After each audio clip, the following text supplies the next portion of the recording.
Bom, pessoal, vamos começar aí. Então, hoje quem vai falar é o Ronaldo. Ronaldo, ele é pós-doc aqui no IAG.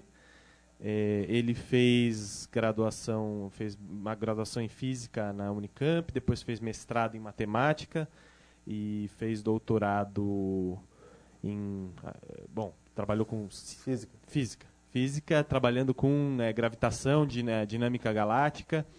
E ele também passou um ano no Centro de Astronomia, em Varsóvia, na Polônia. E ele vai falar, então, hoje sobre relatividade geral.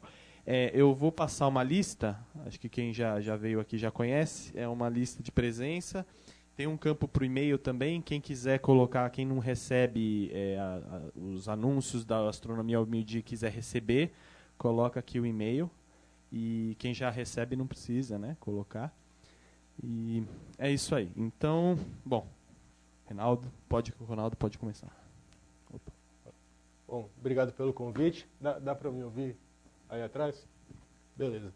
Bom, eu vou falar sobre relatividade geral de uma forma conceitual, de uma forma que, enfim, não envolva muita matemática, que dê para explicar os princípios do porquê que surgiu essa teoria. E basicamente essa teoria surgiu porque foram encontradas inconsistências entre diferentes teorias físicas que foram propostas até o século XIX, como a mecânica newtoniana, o eletromagnetismo de Maxwell e a gravitação universal de Newton. Basicamente é isso. Vamos lá. Então, o que é a mecânica clássica? Dá para resumir, assim, bem qualitativamente, a mecânica clássica em dois postulados, dois princípios. São princípios. O primeiro é que existem referenciais, que são chamados de inerciais, tais que, na ausência de forças externas, um corpo ele vai permanecer ou parado ou em movimento retilíneo uniforme. Certo? E aí, nesses referenciais, vale a segunda lei de Newton, que é F igual a ma. Certo? Então, tem duas coisas aqui. A primeira é que eu preciso estar num referencial inercial, ou seja, e que eles existem. E a segunda é que nesse referencial vale a segunda lei de Newton. Certo? Tá. E aí tem outro negócio que, vamos dizer assim, é mais fundamental do que F igual a ma, que é o princípio de relatividade de Galileu. O que é isso? Suponha que eu tenha dois referenciais inerciais aqui, certo? Tem um referencial parado, esse aqui está parado, sem linha, e o com linha está se movendo em velocidade constante em relação a esse referencial parado. O que acontece? Galileu fala que acontece isso daqui, certo? O x' vai se mover com velocidade constante, então é x' menos vt, onde v é a velocidade do referencial linha. E aqui está o negócio todo, t' é igual a t, ou seja, os dois referenciais eles medem o tempo da mesma maneira, o tempo passa da mesma maneira para as duas pessoas, uma que está nesse referencial e uma que está andando aqui com velocidade v. Então, a velocidade nesse referencial linha é a velocidade inicial menos a velocidade relativa. Certo? Está aqui tudo bem. Então, a aceleração dos dois que se mede nos dois referenciais é igual, a aceleração de um corpo. Então, a dinâmica é igual, certo? As forças são iguais. E esse é todo o negócio. Então, o princípio de relatividade de Galileu, ele pode ser resumido nessa fórmula aqui. Que dois referenciais medem velocidades diferentes quando eles estão em movimento em relação ao outro. Ou seja, tem a lata de lixo aqui, a lata de lixo está vindo, certo? Esse cara mede uma velocidade diferente do que essa moça, que mede velocidade diferente que esse daqui. Certo? Isso aqui é super importante. Então, vamos lá. E aí, o que acontece? Se eu estou parado aqui, tem uma bolinha. Se estou parado aqui e jogo uma bolinha para cima, a bolinha volta na minha mão, certo? E vocês veem isso também, veem que a bolinha volta na minha mão. Se eu estiver andando com velocidade constante, a bolinha também volta na minha mão, certo? A bolinha voltou na minha mão. E eu vejo, então, que ela está parada em relação a mim. Mas vocês, se olharem a bolinha, vocês não vão ver que ela está parada. Vocês vão ver que ela está fazendo uma parábola. Uma parábola, certo? Vocês são essa pessoa e eu sou essa pessoa. Todo mundo vê isso? Legal. O que isso significa? Isso significa que ou seja, o que significa? Que a bolinha está se movendo em velocidade constante em relação a vocês. E está parada em relação a mim. Então a gente observa coisas diferentes, mas a gente observa essas coisas no mesmo, a gente conta o tempo da mesma maneira, certo? Muito bem. Então, estava todo mundo feliz com as transformações de Galileu e com a mecânica clássica. E no século XIX, Maxwell obteve as equações do eletromagnetismo, ou seja, como é que os campos elétricos e magnéticos se comportam. E ele obteve que quando tem uma perturbação num dos campos, por exemplo, uma carga elétrica se movendo, ela vai gerar uma onda, ou seja, o campo elétrico e o campo magnético vão gerar uma onda, e essa onda se propaga, segundo a teoria dele,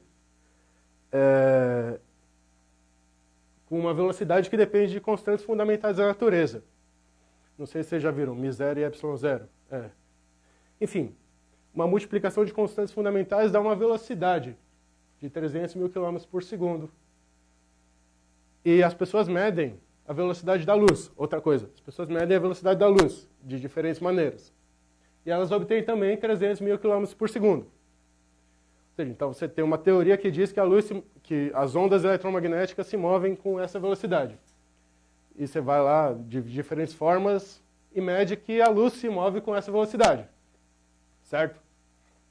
Então, qual que é a conclusão? O Hertz ele fez um experimento com isso e mediu a velocidade das ondas eletromagnéticas e chegou à conclusão de que a luz é uma onda eletromagnética.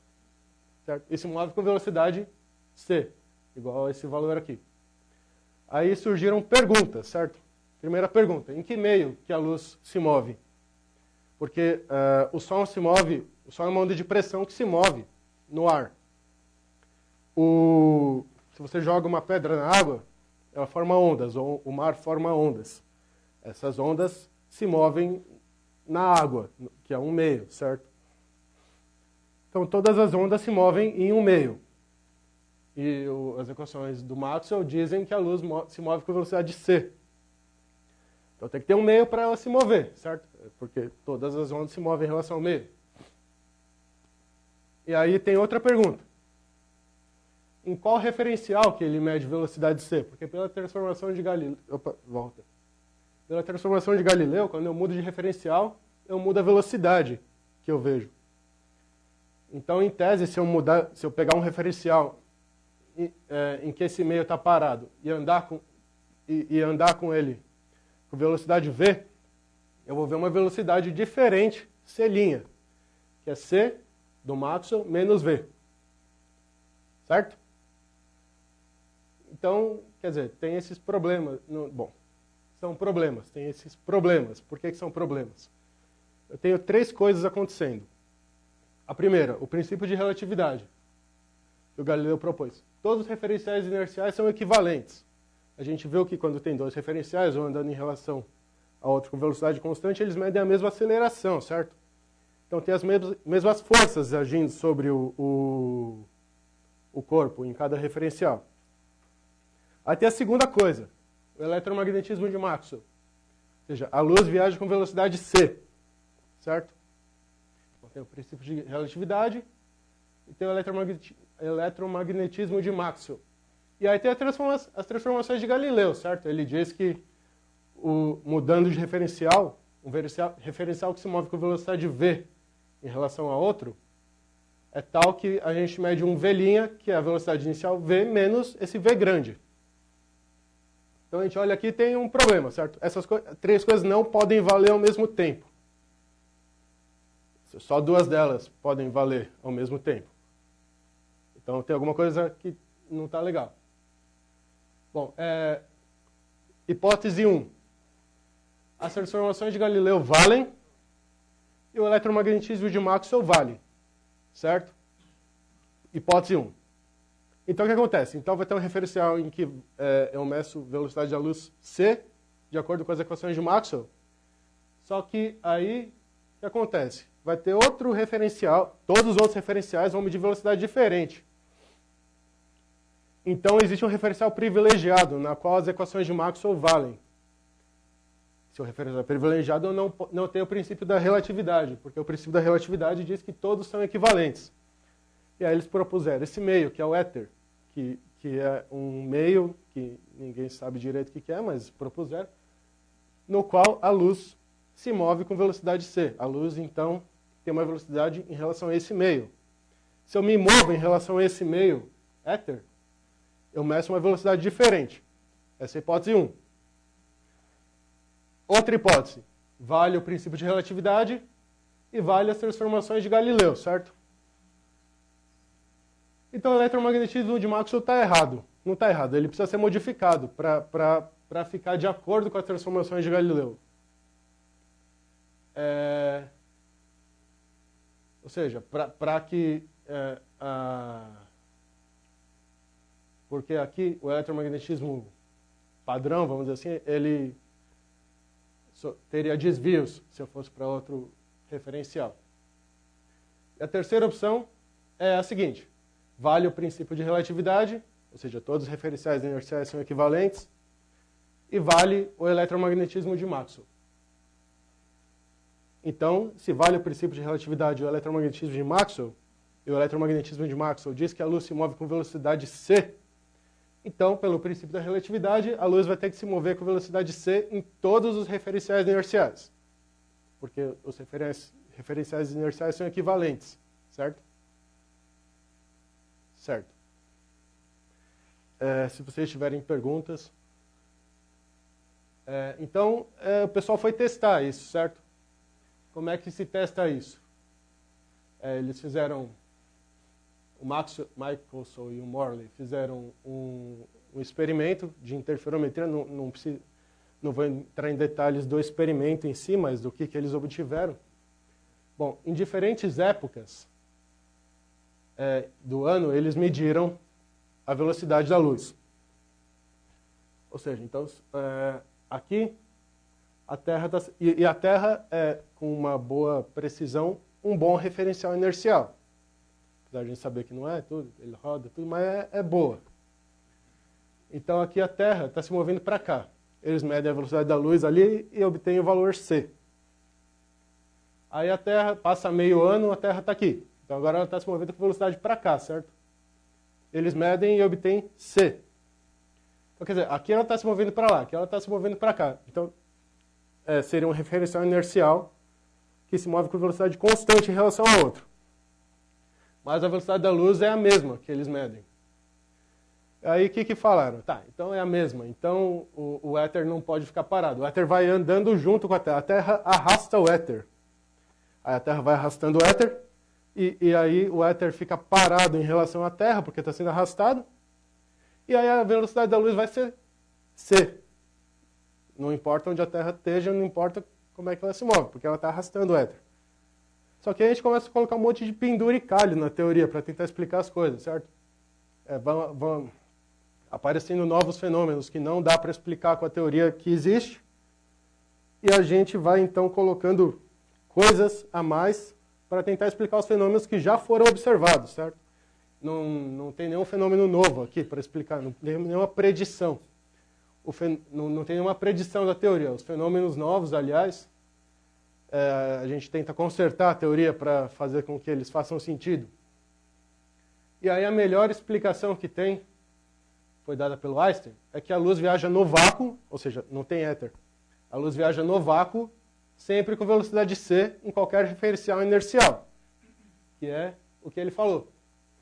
Tem dois princípios da teoria dele. O primeiro é que todos os referenciais inerciais são equivalentes, como era antes.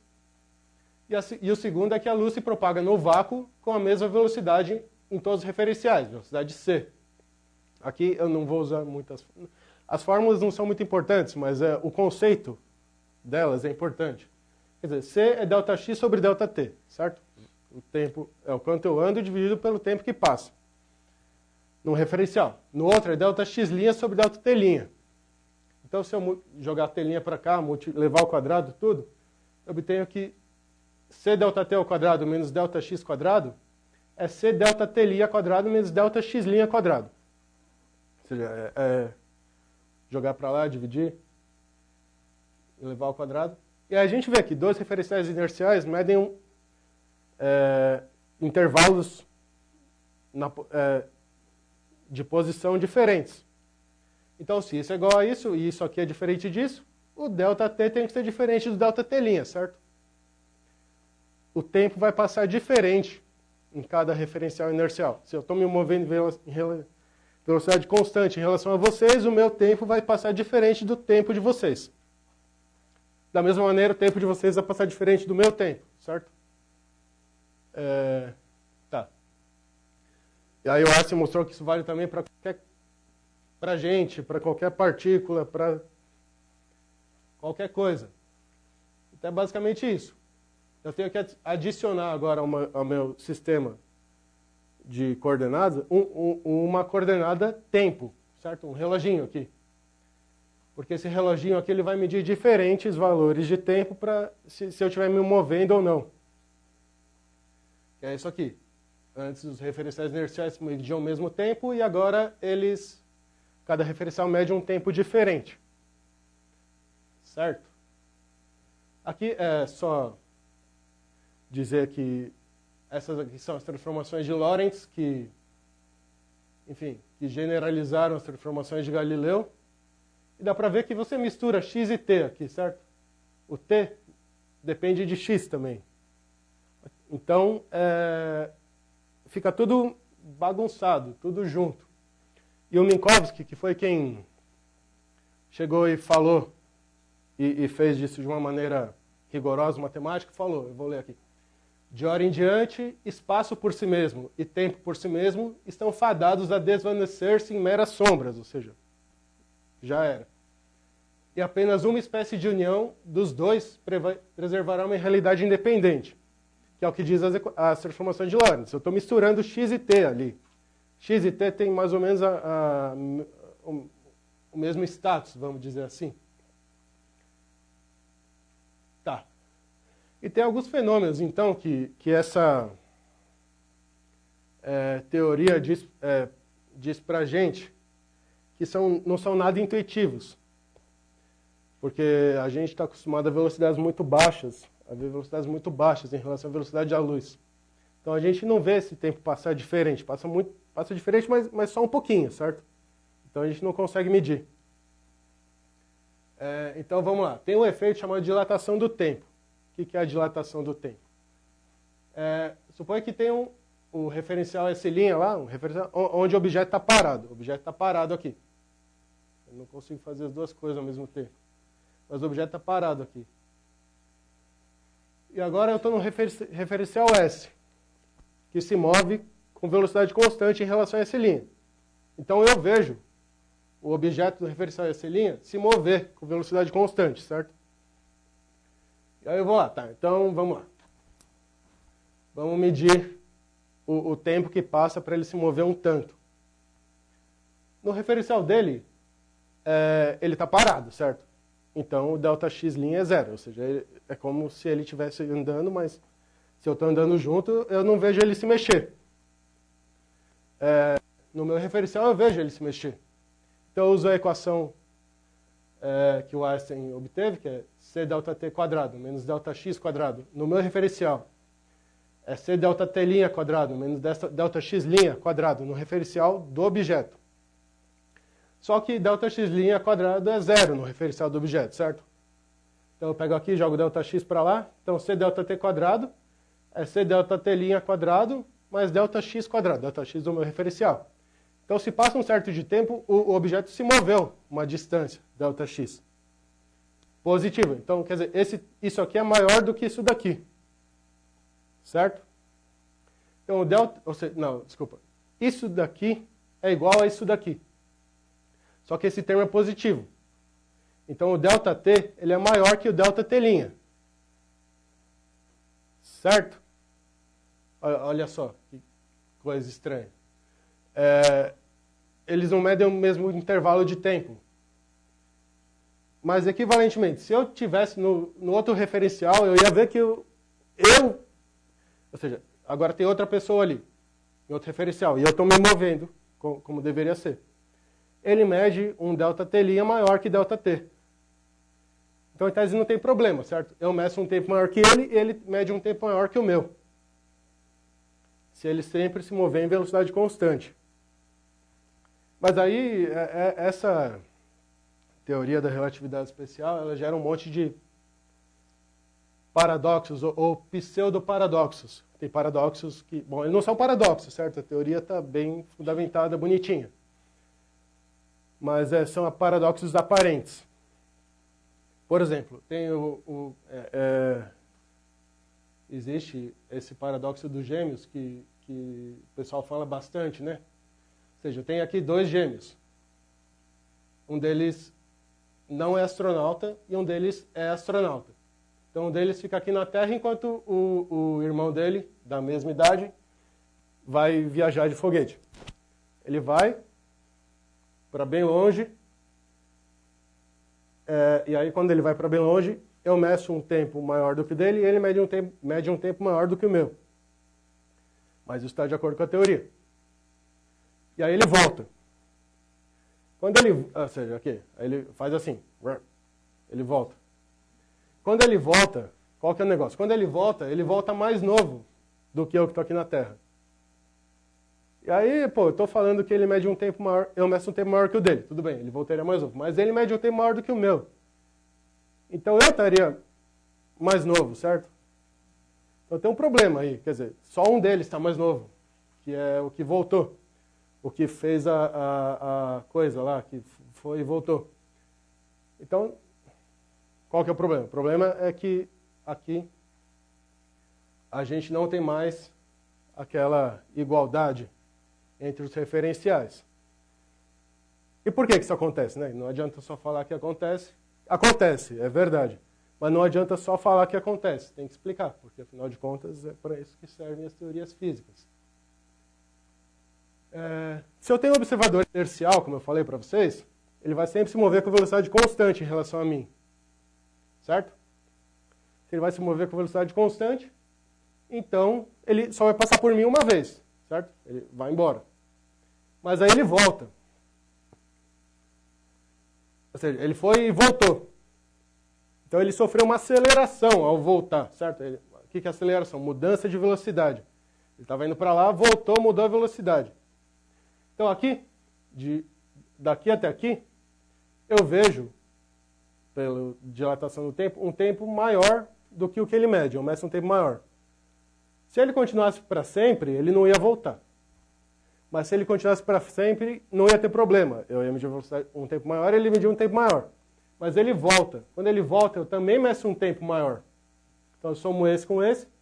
No total, eu meço um tempo maior do que ele. Ou seja, o tempo que eu medi é maior que o tempo que ele mediu. Então ele está mais novo e eu estou mais velho. Certo? E por que isso acontece?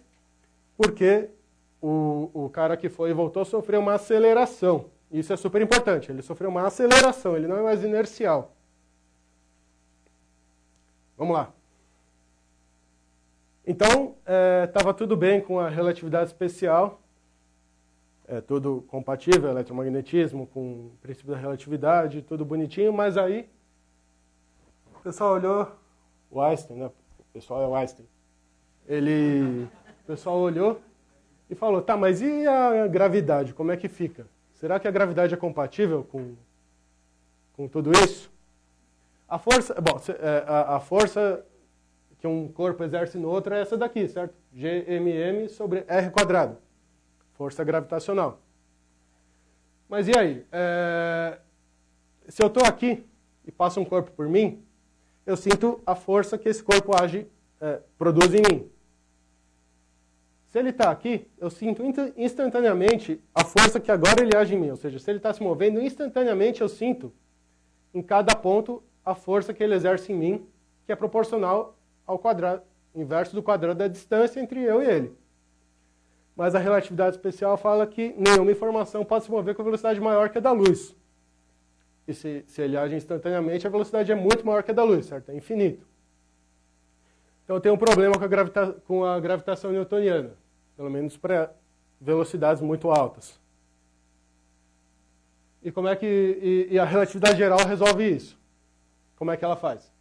Ou seja, a relatividade especial ela compatibiliza o princípio de relatividade e o eletromagnetismo. A relatividade geral agora vai compatibilizar tudo isso com a gravidade, para tudo ficar bonitinho numa teoria só e não ocorrer paradoxos. Tem um negócio super importante que é o princípio de equivalência, que eu acho que vai, enfim, que é, se entender isso, entender a relatividade, certo? A massa inercial, ou seja, eu tenho dois tipos de força. Um é do F igual a MA.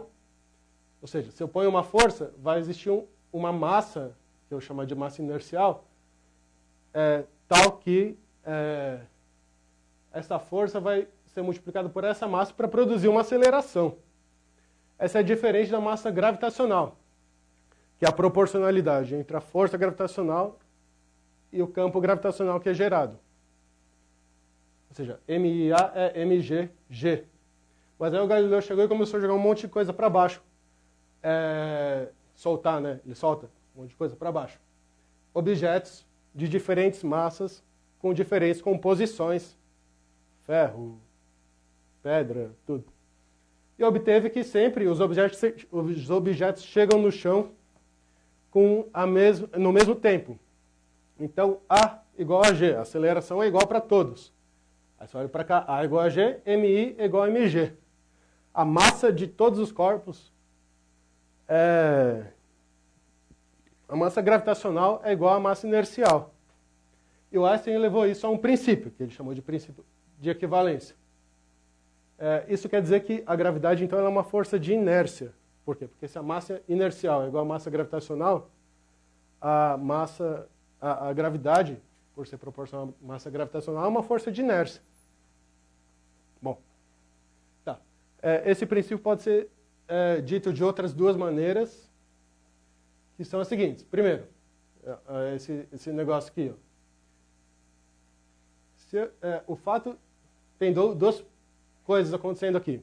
Primeiro, eu estou num elevador que eu não consigo ver o que tem do lado de fora, e o elevador está se movendo com aceleração para cima, certo? Então eu estou sendo puxado para cima. Aí eu tenho uma bolinha aqui segurando. Se eu sou puxado para cima, quando eu solto a bolinha cai. Porque eu estou indo para cima, a bolinha está parada, certo? Isso no espaço, não tem gravidade. Eu estou indo para cima, a bolinha está parada. Estou segurando. Estou acelerado para cima, certo? E aí quando eu sou acelerado, a bolinha cai. Porque a bolinha fica parada e eu estou acelerado. Então a bolinha tem uma aceleração para baixo em relação a mim. Mas se eu estou num campo gravitacional, tipo a Terra, todo mundo sabe que se soltar a bolinha também cai. E isso pode ser feito para outras leis físicas, certo? Não para jogar bolinha. Tem todas as outras leis físicas obedecem isso. Então qual que é o princípio que ele falou? Um referencial com aceleração constante é localmente equivalente a um referencial parado num campo gravitacional. Certo? Que é um negócio de jogar bolinha. Se eu solto a bolinha no campo gravitacional, ela cai. Se eu não consigo mostrar isso, mas imaginem que eu estou acelerado para cima e solto a bolinha. Então a bolinha está parada e eu estou acelerado. Então a bolinha cai em relação a mim. Outro princípio. Suponha agora que eu estou num elevador também. É tudo a mesma coisa, certo? Eu estou enunciando de maneiras diferentes. Então, agora eu estou num elevador que está caindo no campo gravitacional. Ou seja, eu estou caindo e tem uma bolinha na mão.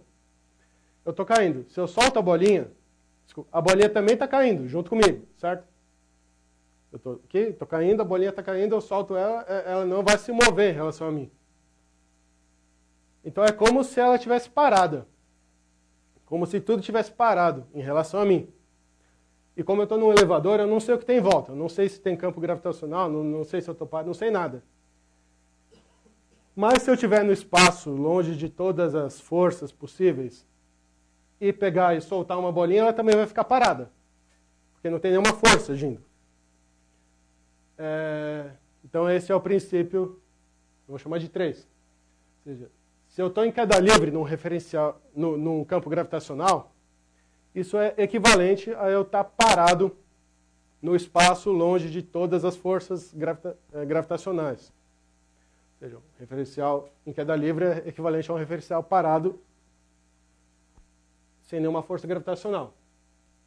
Então, isso aqui é relatividade geral. Esses 3 princípios, eles são a base da relatividade geral. Entendendo isso, entendeu a relatividade geral. Certo? Tá. Só que esse princípio de equivalência, ele estava escrito em um monte de lugar localmente. E eu não expliquei o que é localmente. O que é localmente? Suponha que o elevador seja muito grande, certo? Tem um elevador caindo e ele é muito grande. Se ele é muito grande, o campo gravitacional da Terra, ele é assim, certo? Ele atrai para o centro. Então, se o elevador é muito grande, se eu soltar uma bolinha aqui, é muito grande mesmo, comparável aqui a isso daqui. Se eu soltar a bolinha aqui, ela vai cair, mas ela não vai cair reta, ela vai cair para o centro da Terra. Ela vai cair assim. E a Terra está ali embaixo. Se eu soltar uma bolinha aqui, ela vai cair assim. E se eu soltar uma bolinha aqui, ela vai cair assim, certo? Então, do meu lado, as bolinhas vão cair para o centro, na minha direção. Então, não dá para dizer que eu estou acelerando com aceleração constante para cima, porque se eu fosse para cima, a bolinha iria para baixo. Só que agora ela vai se curvando para dentro. Isso é uma maneira de medir campo gravitacional, certo? Nessa situação, claramente existe um campo gravitacional para baixo. Não dá para dizer que eu estou em aceleração constante para cima. A bolinha ela cai assim. Ela não cai reta. Isso aqui é super importante. Por quê? Porque isso daqui é todo o negócio que vai fazer a teoria da relatividade geral. Por quê?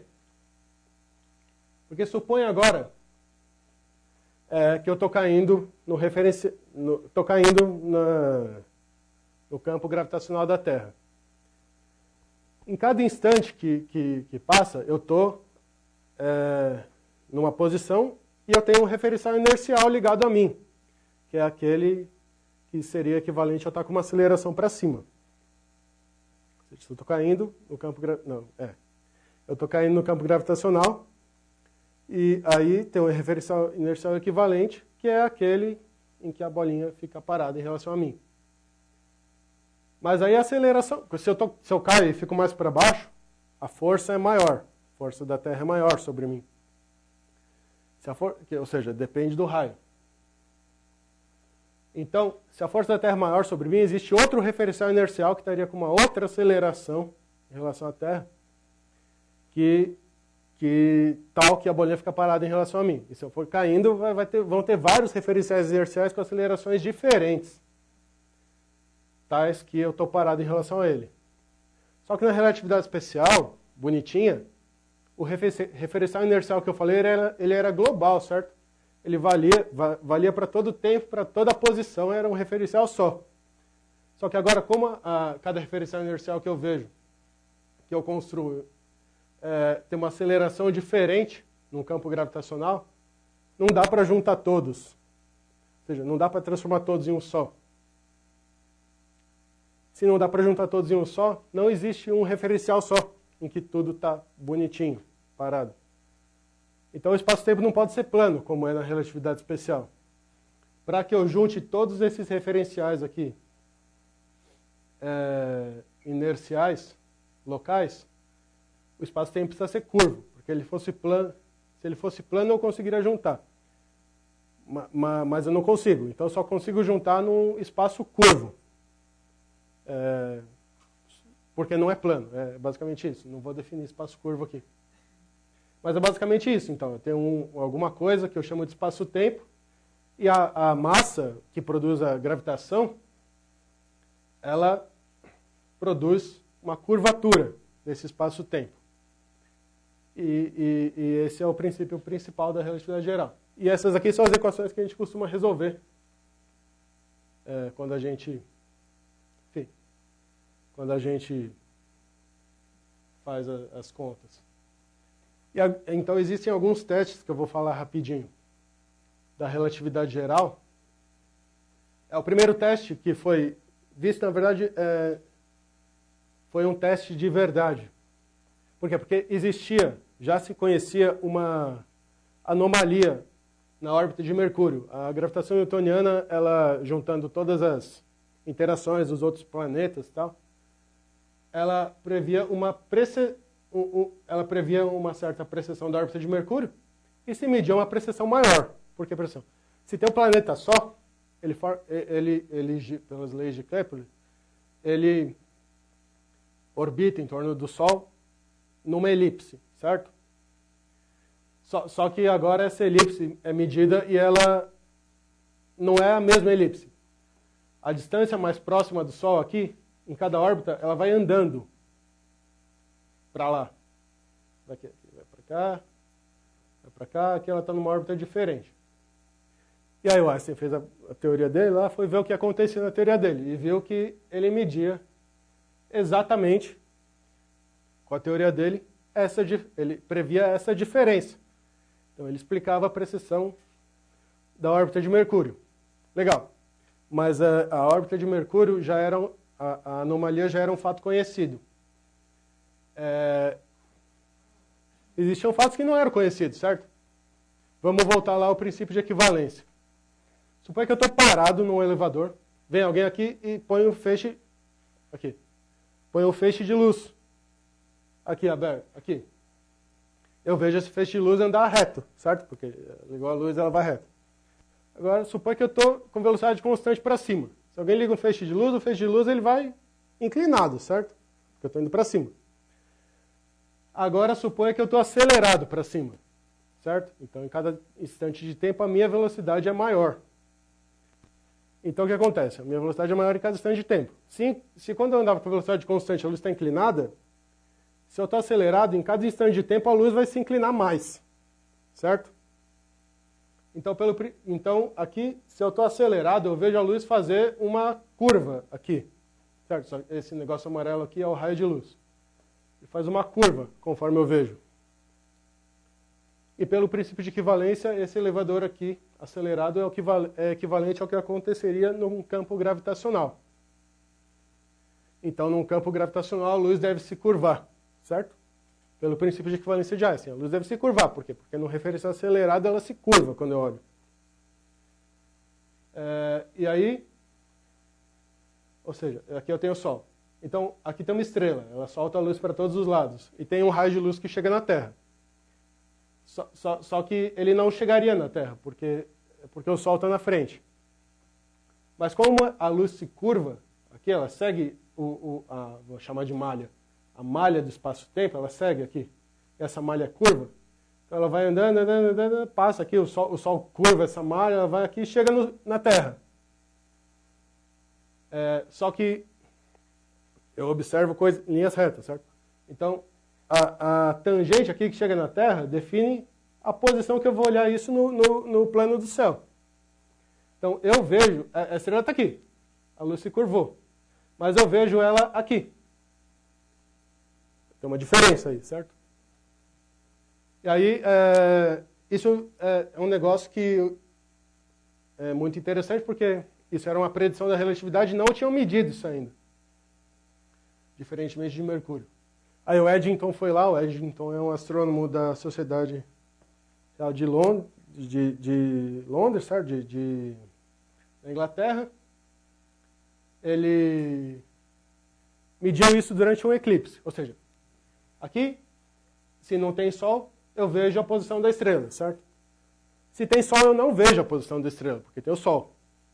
Mas se a Lua está na frente, se tem um eclipse, eu consigo ver as estrelas que estão atrás do Sol. Então, se eu olho para a carta celeste ali, a estrela deveria estar aqui. Esse ponto, dá para ver esse ponto que não está pintado de branco? Então, a estrela deveria estar aqui, se eu olho para a carta celeste. Só que o Eddington foi lá, inclusive foi em Sobral, uma das expedições foi em Sobral, durante o eclipse de 1919. ele olhou e a estrela estava aqui, certo? Mais longe do que o que era predito pela carta celeste. E é o que acontece aqui, certo? A estrela, você olha, ela está mais longe, a posição aparente dela é mais longe do que a posição real. E aí foi lá ver com os números, né, foi ver quanto que mudou lá, e mudou exatamente o tanto que a teoria da relatividade geral previa. Então isso foi uma predição da teoria que foi confirmada depois de a teoria ser elaborada. Aqui eu coloquei uns links para quem quiser depois ver artigos e artigos didáticos sobre essas coisas. Então, o que acontece? Se eu tenho agora uma galáxia muito longe e tenho um aglomerado de galáxias aqui entre a galáxia e eu, ele também vai distorcer a luz, pelo mesmo motivo que o Sol distorce a luz que vem de uma estrela. E aí você vai olhar essa galáxia aqui no plano do céu, você não vai ver uma galáxia bonitinha, você vai ver um negócio distorcido aqui. Porque a luz se distorce, ela chega... Cada raio de luz que chega para a gente chega por um caminho diferente. Então, você vê distorcido. E dependendo de onde está a luz, dependendo de onde está a galáxia, dependendo da forma, da massa desse aglomerado no meio, a luz, essa galáxia pode distorcer, por exemplo, dessa forma, ou seja, em todas as direções aqui. E aí, em vez de ver uma galáxia, você vê um anel. Olha que bonitinho. Você vê um anel. E isso é devido à deflexão da luz por campos gravitacionais. E você vê, isso aqui são imagens reais. Outra previsão da teoria são buracos negros. Buraco negro eu vou falar rapidinho o que é, mas essencialmente é uma região do espaço-tempo em que nada sai de lá. Ou seja, a luz, nem nada, nenhuma informação, em particular a luz, não consegue sair dessa região. O campo gravitacional é tão forte que ele curva tanto a luz que ela não sai. Se ela não sai, ela não chega a gente vê luz, certo? Ela não chega na gente. Então a gente é uma região que chama de buraco negro, por quê? Porque para a gente é como se fosse um buraco negro. A gente olha e não vê. Existe uma coisa lá que, ou seja, não tem nada. Mas qual que é o ponto? Não tem nada, e daí que não tem nada? E daí que se mede um campo gravitacional muito forte naquela região. E aí você olha, então tem uma estrela muito massiva, muito densa naquela região. Aí você olha e não tem nada. Certo? Isso é um buraco negro. Ou seja, você olha aqui uma estrela e você vê a estrela. Está aqui. Aí você vê o raio de luz. Você vê a estrela. No buraco negro você vai olhando, vai olhando para sempre e não tem nada. Certo? E o Schwarzschild, que descobriu essa solução aqui, a solução de buraco negro, ele obteve um raio em termos da massa da...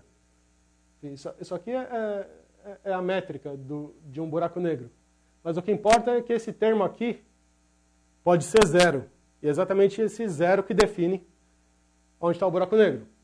Ou seja, existe um raio aqui para cada massa, tal que se toda a matéria estiver dentro desse raio, você não vê mais nada. A luz não sai de lá. Ou seja, a luz está vindo aqui, a luz está vindo aqui, mas esses cones de luz que eu mostrei antes, eu não falei, só mostrei, as pessoas só olham, conseguem ver dentro desse cone. E exatamente nesse raio, o cone por onde a luz anda, ele está todo para dentro, você vê, está todo para dentro. Então a luz não consegue sair. Então nada sai de um buraco negro. E isso tem várias aplicações astrofísicas que eu não vou falar aqui, mas que as pessoas medem. Outra coisa que... Agora eu preciso voltar para lá. Certo? Outra coisa que eu queria mostrar são as ondas gravitacionais. Que é essa daqui. Eu vou pôr para... Não é essa daqui. What is a gravitational wave? Não é essa daqui. Mas a ideia é exatamente que se você... Eu vou colocar um pouquinho, Vi. It's a ripple in the fabric of space and time. Imagine that space is a giant sheet of rubber. Things that have mass cause that rubber sheet to bend, like a bowling ball on a trampoline. The more mass, the more that space gets bent and distorted by gravity. For example, the reason the Earth goes around the Sun is that the Sun is very massive, causing a big distortion of the space around it. If you just try to move in a straight line around such big distortion, you will find yourself actually moving in a circle. That's how orbits work. There's not an actual force pulling the planets around, just a bending of the space. Gravitational waves are produced whenever masses accelerate, changing the distortion of space. Everything with mass and or energy can make gravitational waves. If you and I started to dance around each other, we would also cause ripples in the fabric of space and time, but these would be extremely small, practically undetectable. Now, gravity is very weak in the scale of other forces in the universe, so you need something really, really massive moving very, very fast to make the big ripples that we can detect. How would you observe a ripple in space? If the space between you and me stretched or compressed, we wouldn't notice it if we had made marks on our metaphorical rubber sheet, for example, using equally spaced rocks, because these marks would also get stretched further apart.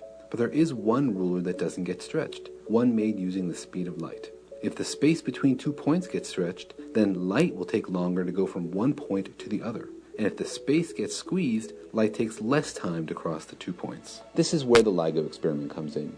It has 4-kilometer-long tunnels and uses lasers to measure the changes in the distance between the ends of the tunnels. When a gravitational wave comes through, it stretches space in one direction and squeezes space in the other direction. By measuring the interference of the lasers as they bounce between the different points, physicists can measure very precisely whether the space in between has stretched or compressed. And the precision needed is incredible. To detect a gravitational wave, you need to be able to tell when something changes in length by a few parts in 10 to the 23. It's like being able to tell that a stick 1 sextillion meters has shrunk by 5 millimeters. The effect of a gravitational wave is so minuscule and easily confused with random noise, you need a smart data analysis technique. Scientists hope to identify the patterns of gravitational waves by comparing the wiggles they measure in the experiment to the wiggles they expect from the gravitational waves. That's like trying to identify a song being hummed at a noisy party. A very, very noisy party. Imagine your whole life you had been deaf until one day your hearing was restored. You'd be able to explore the universe in this whole new way. That's why detecting gravitational waves is so significant. It's a completely new way of studying the universe. Anytime there's a new way to investigate the universe, we discover things we didn't expect. It's really about looking for new things we didn't know existed, examining the extreme edges of our knowledge of physics, and testing our theories about how the universe works. É isso aí. O vídeo explicou muito melhor do que eu seria capaz, certo? Por isso que eu pus ele aí. Então, é isso que acontece com ondas gravitacionais. Elas distorcem o espaço-tempo e carregam energia. E o pessoal mediu isso recentemente. E aí, eu queria falar de uma última aplicação prática. Bom, a primeira, e eu não conheço, talvez por não conhecer mesmo, mas uma aplicação prática da relatividade geral no nosso dia a dia, que é o GPS. E para isso eu queria falar um pouco do princípio de equivalência de novo. Ou seja, do paradoxo dos gêmeos a gente vê aqui uma aceleração faz com que o objeto acelerado se mova mais, meça um tempo menor, certo? De um tempo menor do que o tempo que o objeto não acelerado mede. Ou seja, um objeto acelerado se atrasa com respeito a um objeto parado. Então, e ele tem uma aceleração. Então, pelo princípio de equivalência, se ele tem uma aceleração, isso é equivalente a estar no campo gravitacional. Então, se eu estou num campo gravitacional, meu relógio ele vai se atrasar com respeito a alguém que não está num campo gravitacional. Ele vai andar mais devagar. Certo? Mesma coisa. A gente chama isso de redshift, ou desvio para o vermelho. Ou seja, o tempo passa mais devagar na superfície da Terra do que no espaço. Então, se eu coloco, em particular, o GPS, que é um conjunto de satélites que orbitam a Terra e dão para a gente a posição que a gente vê no celular para andar de carro, por exemplo, se eu coloco um GPS orbitando, ele vai medir um tempo menor do que o tempo que eu meço aqui na Terra. Foi o que eu falei aqui, certo? Não, desculpa, não falei. Ele vai, na Terra, a gente mede um tempo menor, porque a gente está no campo gravitacional. Então, ele mede um tempo maior. Nosso relógio se atrasa por causa do campo gravitacional. Por outro lado, o GPS está se movendo, certo? Se o GPS está se movendo pela dilatação do tempo da relatividade especial, a gente mede um tempo maior. Ou seja, pelo campo gravitacional, a gente mede um tempo menor. Pela dilatação do tempo da relatividade especial, a gente mede um tempo maior. Mas não é igual. Dá para medir esses números. E aqui o tempo, devido ao desvio para o vermelho gravitacional, seria de 45 microsegundos por dia. E o tempo medido pela dilatação, devido à dilatação do tempo da relatividade especial, é 7 microsegundos. Então, durante um dia, vai existir uma diferença de 38 microsegundos entre o meu relógio e o relógio do GPS. Então, tem que atrasar o relógio do GPS em 38 microsegundos para ele funcionar. Se não fizer isso, o que se obtém é que, durante um dia, a precisão do GPS enfim, a medida do GPS vai ter um erro de 11 quilômetros. Que é bastante, certo? Não dá para fazer mais nada com isso. Eu tenho um vídeo no YouTube. O YouTube tem um vídeo que mostraria isso, mas eu acho que está em cima da hora, né? 6 minutos. Então eu vou deixar aí no link para vocês assistirem depois. Que é esse vídeo aqui, mas eu não vou apertar play. E aí, aqui então, tem alguns livros que vocês podem olhar depois, se vocês estiverem interessados, certo? Tem o livro do Einstein, esse aqui são de divulgação científica, certo? O livro do Einstein, que ele escreveu, então provavelmente está certo, né? Que é a teoria da relatividade especial e geral. Existe o livro do Clifford Will, que Einstein estava certo. Ele faz uma abordagem histórica de todos os testes da relatividade geral que foram feitos, que não são só esses foram primeiros. Foram feitos vários e a relatividade geral funciona em todos eles, certo? Existe um livro aqui, Buracos Negros, Rompendo os Limites da Ficção, que é um livro de divulgação sobre buracos negros, muito bom. E aqui, para quem quiser fazer um pouco de conta, para quem quiser pôr a mão na massa, tem um livro chamado Relatividade Geral Sem Cálculo. Ou seja, voltado a... o material aqui, ele basicamente... O pré-requisito aqui é basicamente física e matemática vista no ensino médio, certo? E aí aqui tem a apostila em português, em PDF, feito pelo José Natário, que você pode baixar, ler e se divertir, certo? E é isso, obrigado.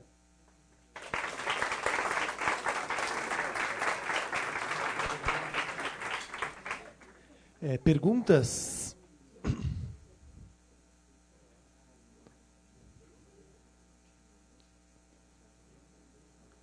Alguma pergunta? Não?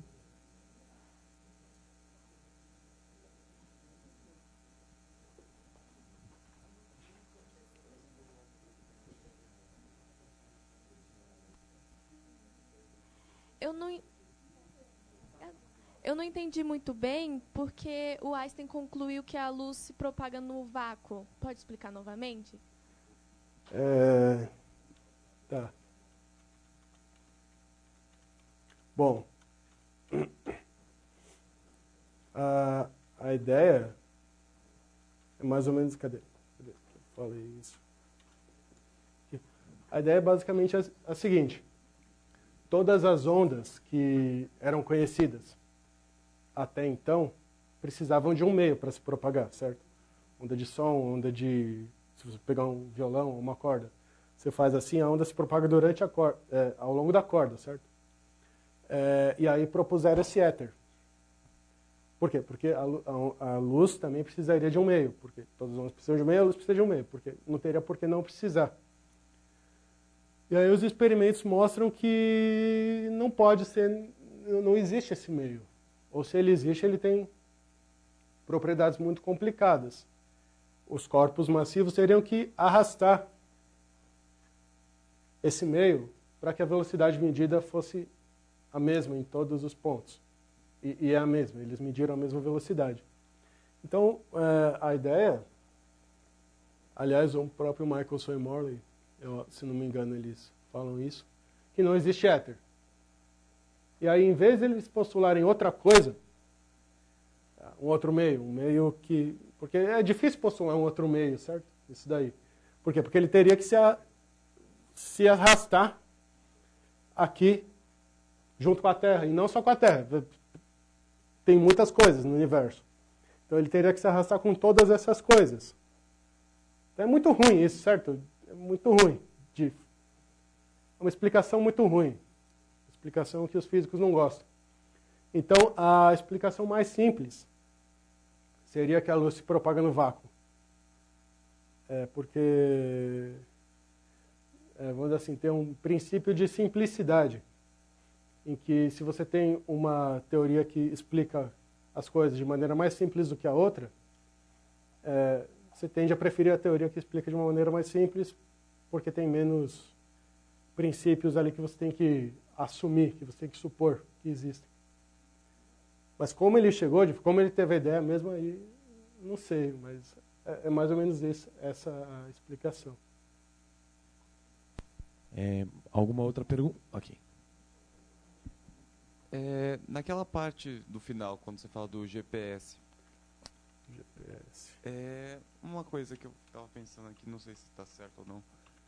Você teria vamos dizer, alguma altura, algum ponto em que, se você tivesse, seria como se fosse um ponto crítico, que abaixo dessa altura estaria adiantado em relação a gente, acima dessa altura estaria atrasado em relação a gente, e essa altura desse ponto dependeria apenas da velocidade constante que está girando? Seria isso? Bom, tem duas respostas para a sua pergunta, certo? A primeira é não sei, porque teria que fazer conta, tudo isso. Mas, teria que fazer conta de qualquer jeito. Mas a questão é que aí depende, a altura determina a diferença no campo gravitacional. Que pela métrica de Schwarzschild a gente vai conseguir medir a diferença. Basicamente é a diferença no potencial gravitacional. E a velocidade, você supõe que a velocidade é de uma órbita circular ao redor da Terra, né? Você consegue medir essa velocidade, a diferença entre a velocidade da gente e nesse outro ponto. E aí fica como exercício ver se dá igual ou não em algum ponto. Eu não sei, mas é possível fazer a conta, certo? Obrigado.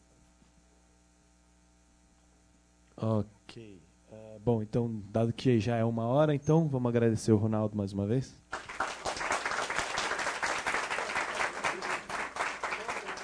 Obrigado.